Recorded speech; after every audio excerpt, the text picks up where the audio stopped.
warahmatullahi wabarakatuh. Sebelumnya perkenalkan, nama saya Melina Wati Putri, NIM 33 dari kelas A3 TBR.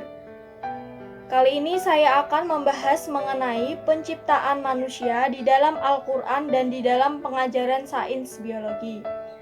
Seperti yang kita tahu, biologi merupakan ilmu yang mempelajari tentang makhluk hidup, mulai dari bagaimana proses terbentuknya suatu makhluk hidup sampai dengan pada berkembangnya makhluk hidup melalui proses reproduksi. Tidak hanya itu, ruang lingkup biologi sebenarnya sangat luas. Tapi untuk kali ini saya akan membahas mengenai penciptaan manusia di dalam Al-Quran dan juga biologi. Manusia merupakan makhluk sempurna di antara makhluk lainnya yang Allah ciptakan di muka bumi ini. Di dalam surat Al-Isra ayat ke-70 diungkapkan bahwa Allah telah memberi segala kemuliaan dan kebaikan untuk manusia. Allah juga memerintahkan manusia untuk memperhatikan penciptaan dirinya dan dari apa ia terbuat. Agama Islam adalah agama terakhir, agama keseimbangan dunia dan akhirat, agama yang tidak mempertentangkan iman serta ilmu.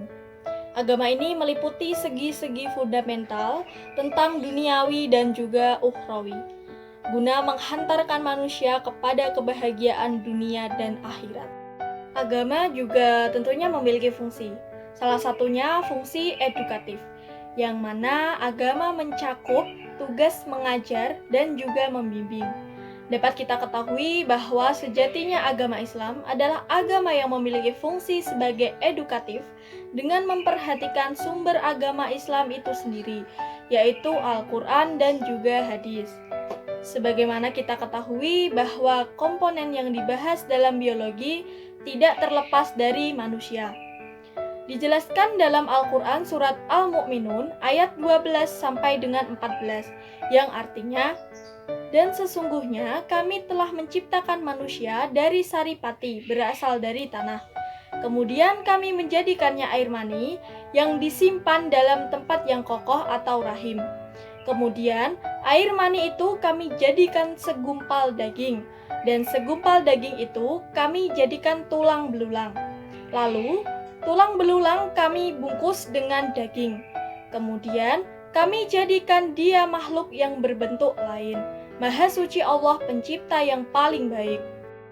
Akan saya jelaskan mengenai tahapan perkembangan manusia. Untuk yang pertama ada nutfah. Apa sih nutfah itu? Nutfah adalah secara harfiah berarti setetes cairan. Di dalam Al-Quran, nutfah adalah cairan yang dipancarkan ke dalam rahim. Kemudian alaqah berarti sesuatu yang melekat kepada sesuatu yang lain. Begitu pembuahan diselesaikan oleh cairan, ovum yang telah dibuahi segera mengadakan pembelahan secara berturut-turut, membentuk sel-sel yang lebih kecil yang disebut dengan blastomer.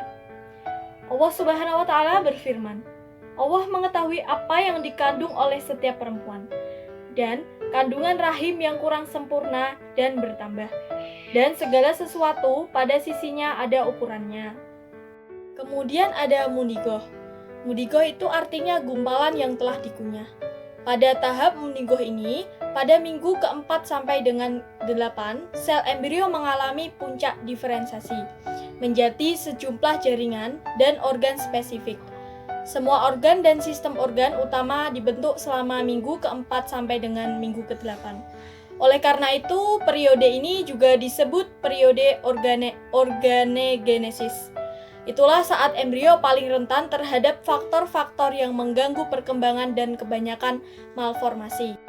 Nabi Muhammad SAW bersabda, ketika 42 hari berlalu setelah nutfah berada di dalam rahim, Allah mengirimkan malaikat untuk membentuknya dan menciptakan pendengaran, penglihatan, kulit, daging, dan tulangnya. Kemudian malaikat bertanya, "Wahai Allah, anak laki-laki atau anak perempuan?" Allah menentukan apa yang diinginkannya. Selanjutnya, tahapan terakhir dalam perkembangan manusia adalah pembentukan tulang dan daging.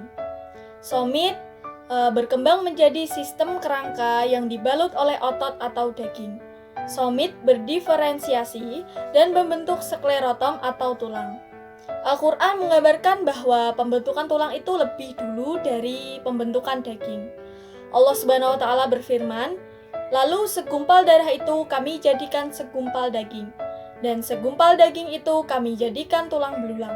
Lalu tulang belulang itu kami bungkus dengan daging." Sekian penjelasan dari saya. Mohon maaf apabila terdapat salah kata, semoga bermanfaat. Wassalamualaikum warahmatullahi wabarakatuh.